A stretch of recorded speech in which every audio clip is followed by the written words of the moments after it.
Come here. Get off.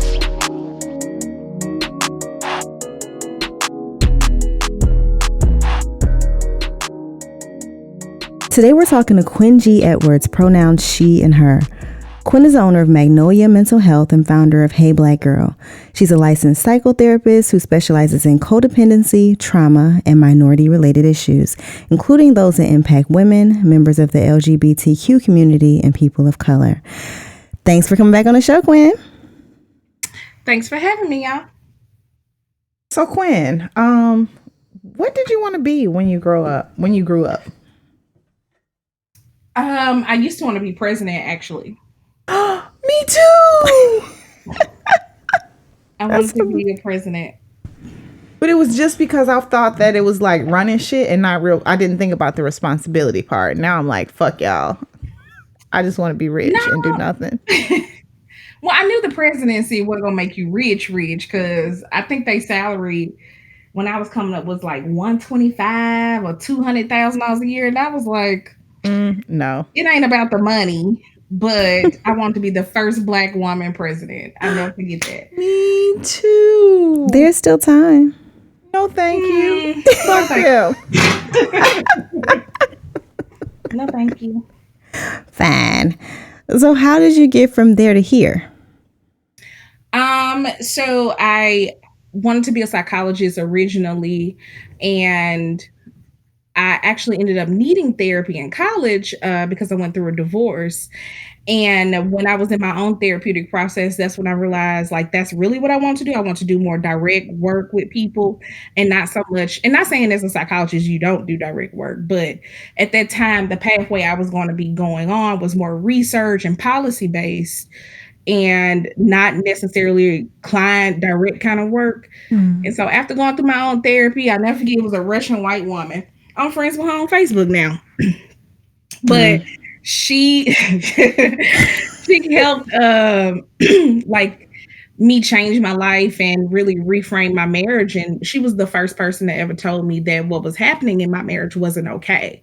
And I remember like feeling so empowered by that, and I changed my course soon after. That's really dope. In the book we read last week, it was called A Taste of Our Own Medicine.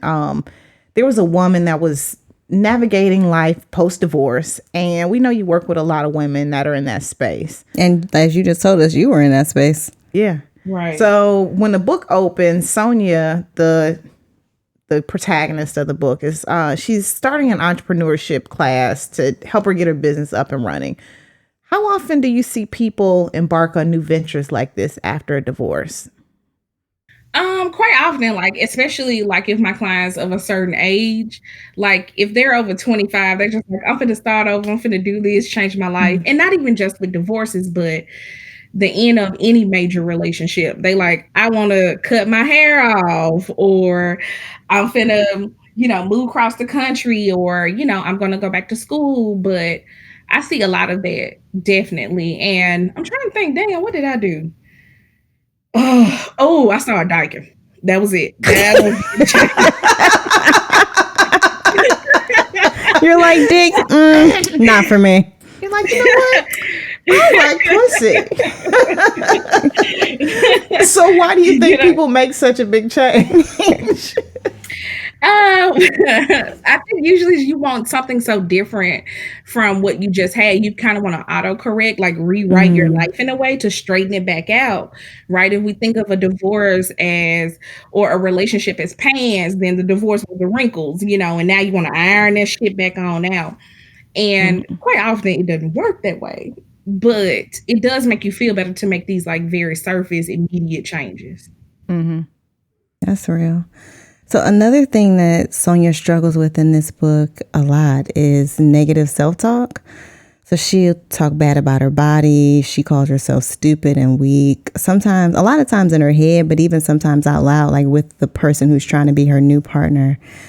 I know firsthand that when somebody has repeatedly told you who you are, you can start to believe it. And I think that that's a lot of what's happened with her. She has this terrible ex-husband who has really put a lot of negative ideas into her. What are some strategies that folks can use when they need to short circuit this kind of thinking? Definitely remember the source of the original judgment. Like if you can remember the voice of the person who said that to you, that's really important because then you can assign it and give it back to them. Usually we're not the architects of our own worst thoughts about ourselves. They usually come from somebody else in our environment. And if so I'll use my own examples like Chris, which is my ex-husband name. He used to always tell me like I wasn't gonna be shit without him. And for a while, it started to feel like my words, right? Like, I'm not going to be shit without him. Like, what am I going to do? I'm divorced. I don't have nothing yet. And then some of the work that I did in therapy was reminding myself that I was shit before him and I will be shit after him. But this little anomaly in my life is not the sum of who I am. And the anomaly was our marriage. And once I was able to like give that kind of critique, his voice, and I immediately had a reaction. I remember thinking like, I don't listen to nothing this nigga got to say. This nigga is stupid. And I immediately felt better, but it does take practice. Some days are easier than others. Some days you will fail. But it's also really good to have people around you echo who you are back to you. Have good friends that remind you that you're beautiful, you're not what he says about you or they say about you, that you are valuable even when you don't do shit for people. And also having things that also kind of like make you feel good about yourself available to you. So like being able to work out or run, or if you're in school, like focusing on taking a class that just feels good instead of one that's for your major or something, like things like that, like being able to pour back into you because it's going to be a difficult process, decoupling of any kind, but it's even harder when you don't have a good sense of who you are. You know, another book, another issue in this book is sex. And, you know, it's always a problem when you marry the first nigga you ever had sex with. And of course, that is what our protagonist did. She married the first nigga she ever had sex with and never once had an orgasm when she wasn't masturbating. It was the point. What'd you say? That's the ghetto. The ghetto. It is. Well, you would niggas. So anyway, it was to the point where she thought it was her fault that like sex was boring. She thought something was wrong with her. And so she has a hard time believing that she's attractive and believing that this like younger man is really attracted to her. And she's embarrassed when he makes her come. Is that a common response? Yeah, absolutely. Especially if you get real wet or you squirt or have like some very external orgasmic reaction. Definitely a lot of shame associated with that because it's unladylike or like some kind of like horror type complex shit or even the shame that comes with or the guilt that I am able to do this with this man that I wasn't connected with under God, but somehow I'm doing it with this person who I haven't had this deep connection with, so it must be something wrong with me.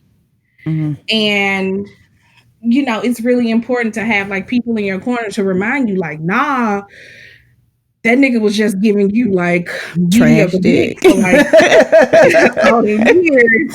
Welcome to the world of good dick. Or, to make it inclusive trash strap for all them years, like you're still in the throat. You know what I'm saying? So that's where we are.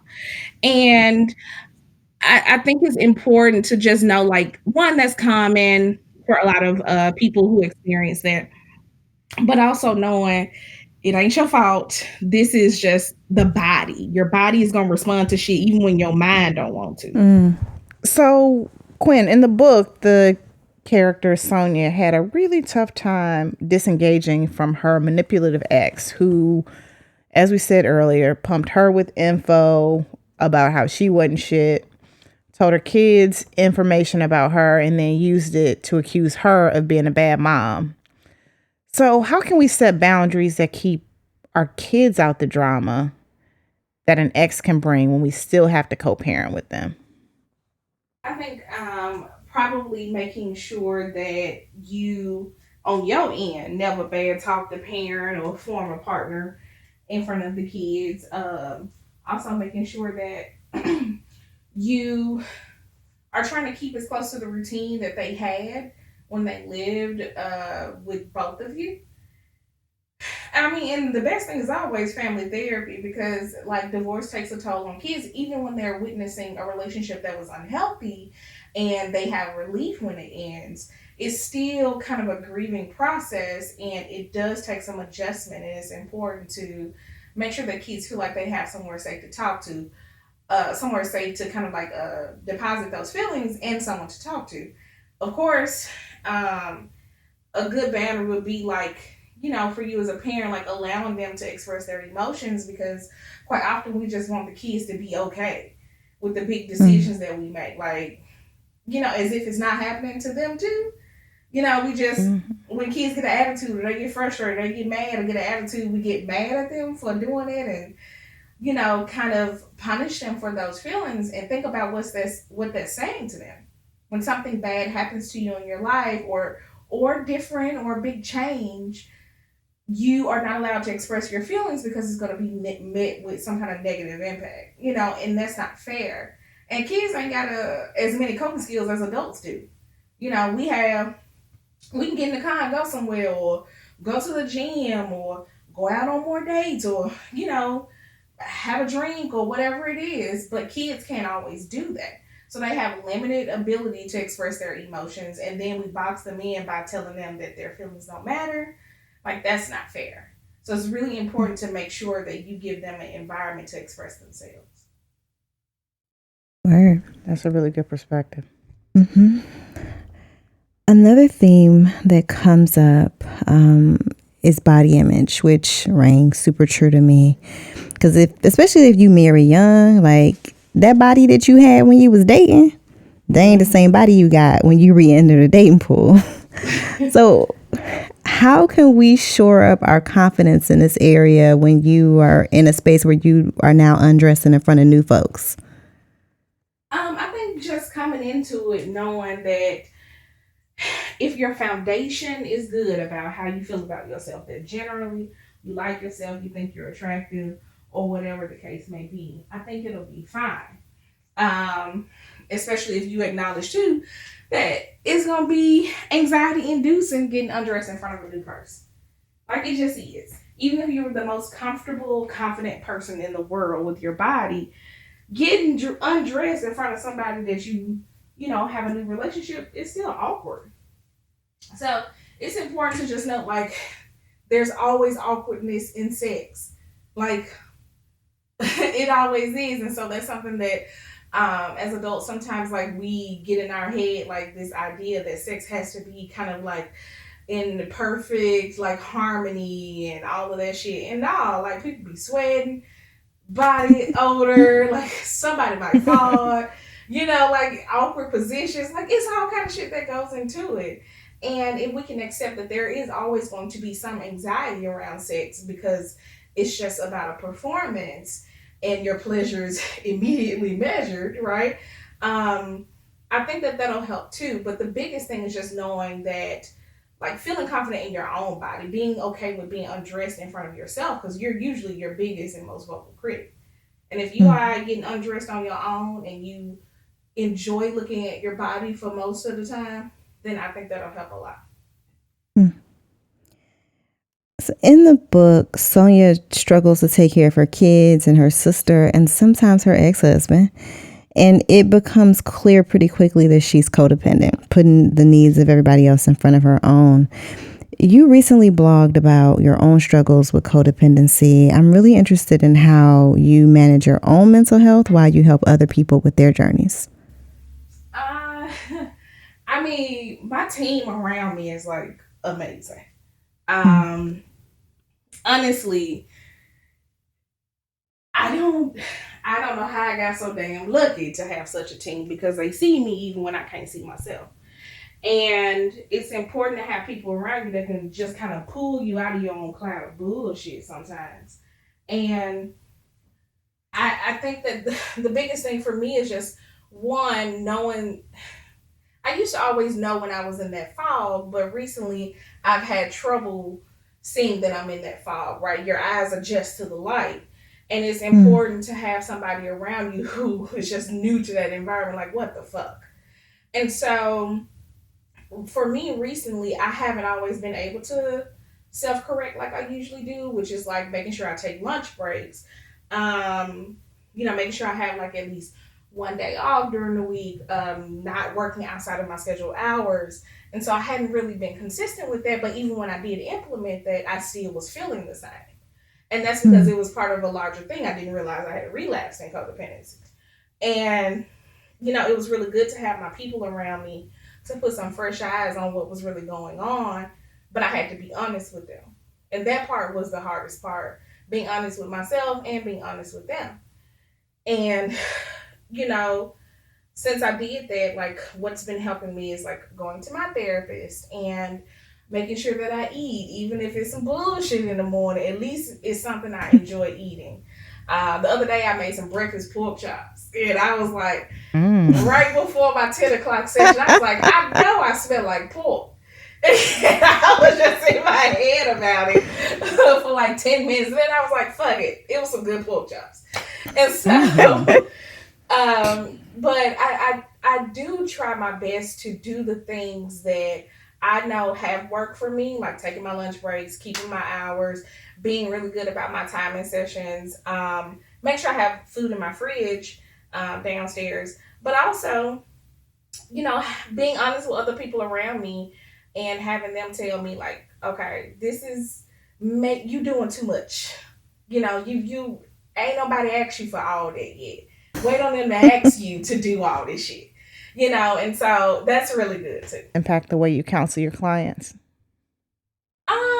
I guess yeah and no. Like I know how, like I feel like I know how far to push some people when it comes to their relationship stuff. Sometimes I always step over the line and I'm aware of that and I always try to make amends at their next session or later on my own. But I think that it helped me because I try to work from a feminist perspective. And I work from a very body positive perspective, like very like femme, women, like minority person, like supportive perspective. So I advocate very much for people who I have shared identities with. And so, yeah, because I center those people in my life and I have those experiences, that is the therapeutic perspective I chose. But also, I think sometimes giving some clients some information about my own experience kind of helps them feel more comfortable.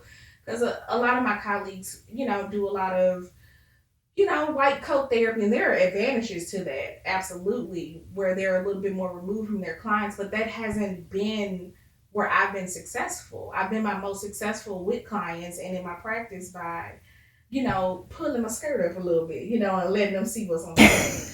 And it's important for them to know, hey, I have been through this process. It's not just me telling you some bullshit. I have been here. Let me tell you like how it might feel and might look on the other side of it.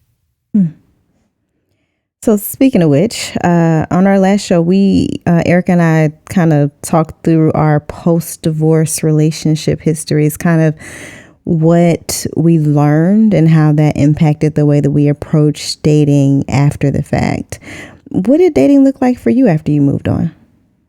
Oh, so I immediately started, and start dates are fuzzy in some people's memory, but I was seeing a stud soon after I left my ex-husband. And it was some good times. She was in gospel choir. It was just, it's something about a church loving stud that just, do it to you. Yeah, and she used to sing and shit like in random places unexpectedly as a romantic gesture. Oh, that's nice. I don't know. I want to let everybody know. I hate singing and dancing. I hate that shit so much. I fucking hate it. I don't like to see, unless you are a paid performer and like I'm talking marquee, I don't want you to be singing and dancing in front of me. Oh my God. Cringe-worthy. I hate it. That reminds me of the time I went on a date and the dude started singing in my ear at a bar. Oh God, you lost it. I was just like, what do I do? Do you not? Do I pretend I know the song? Like what happens? What the fuck, man? And but she did it at my birthday party. I'll never forget. Wait, so was she singing church songs or just like no, like neo soul? And I want y'all to know this about me too. I don't like neo soul. So you're like, now you singing some Boosie? Good. Now listen, she could have beat the odds there, probably. You're such a bird. I love it. I'm just saying, don't sing like, oh my God, I was so embarrassed. I was like, nah, I can't even eat this damn gyro because you didn't sing to me in front of all my goddamn friends, and now everybody laughing in their head because they all know I hate this. You know? Because you just had to go fishing for a stud at church. I didn't go to church, no. I met her on campus at school. Now, be clear, this wasn't because I was seeking out the Lord. I met her in class. And she happened to love the Lord and sang for him at school. But after her, I actually dated 5 men named Chris.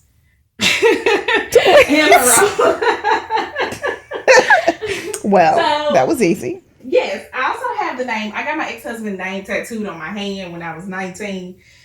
So it's Chris on my hand. So every Chris I dated was like, this for me, ain't it? Sure, nigga. Yeah. But, sure, nigga. It was just really bad. And they were all abusive in some form. Emotionally, financially, physically, sexually. Like, it was just like some bullshit. And I never forget my friend. She was just like, what? Why not after the first Chris we didn't realize Chris is one shit? And so I was like, solid point. So, I started dating just randomly. I dated a sex addict for a while, which was really rough, and it really fucked up my self-esteem. And I dated, I guess my baby dad is somewhere in there, but I mean, it was a blimp on the radar. I was popping. I don't know. My baby dad was before my husband. Never mind. Wait a minute. He's before my husband. Timing. You know, you get on. And but after that, like, I was just dating men. I dated a really socially reclusive man who was, you know, very rich, and that was nice for a while. But then, you know, rich men usually want you to do weird shit, and so I couldn't get jiggy with it. But I actually was dating his girlfriend, and that's how I met him.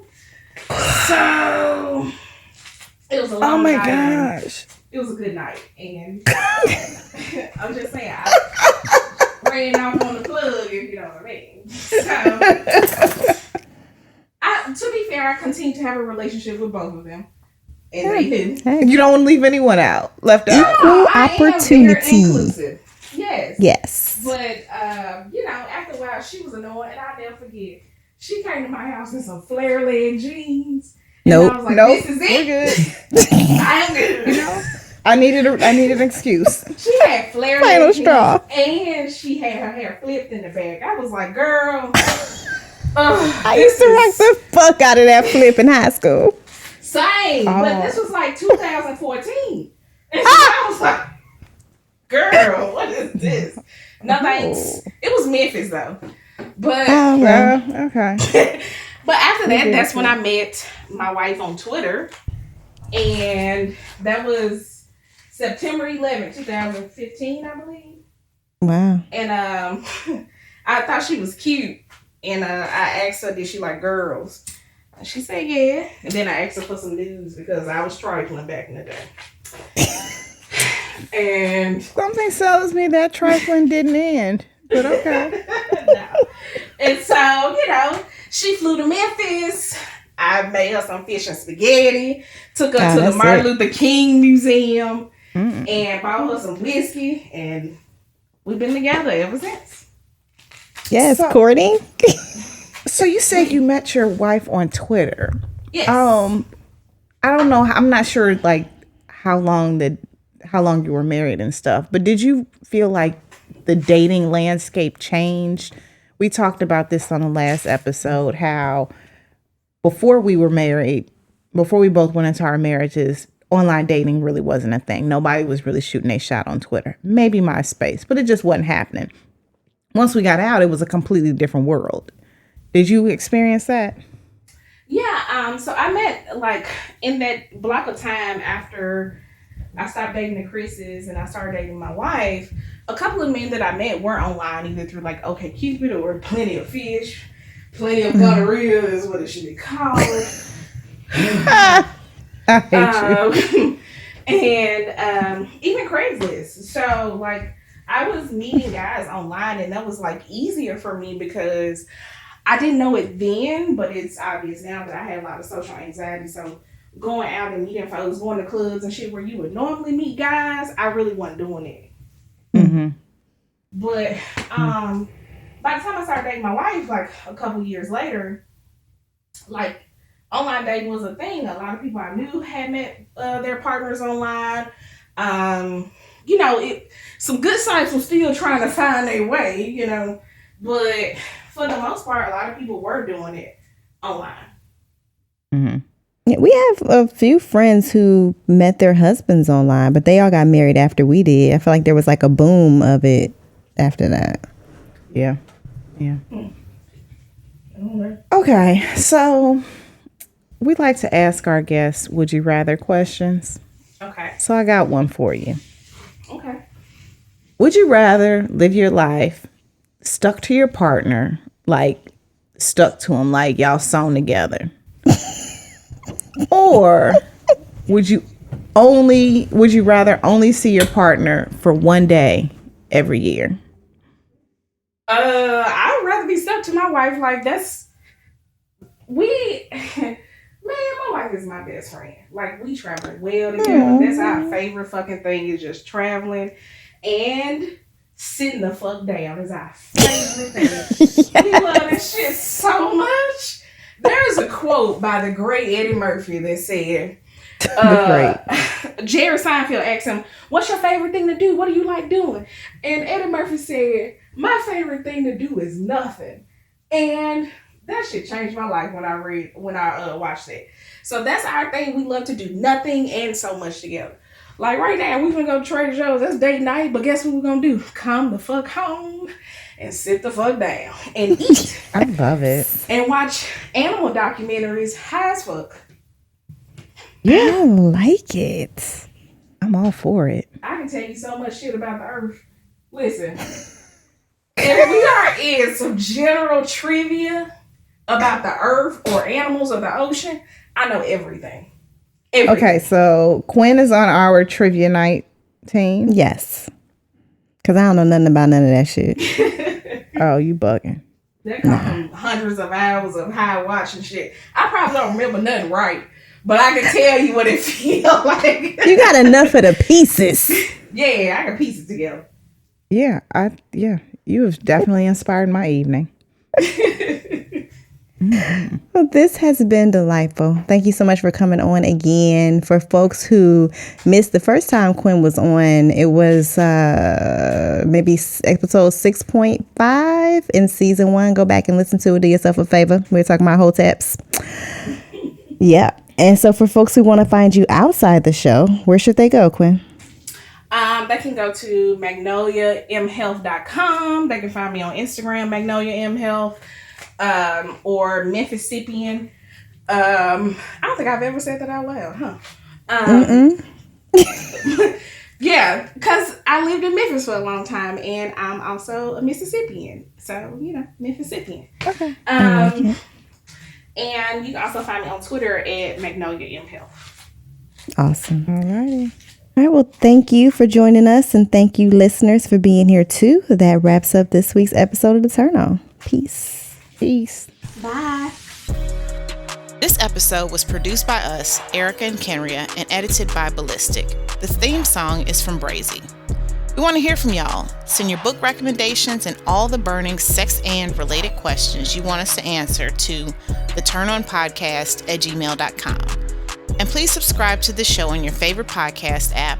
Follow us on Twitter @theturnonpod and Instagram @theturnonpodcast, and find links to our books, transcripts, guest info, and other fun stuff at theturnonpodcast.com.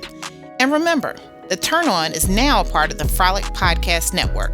You can find more shows you'll love at frolic.media/podcast. Thanks for joining us, and we'll see you soon. Holla!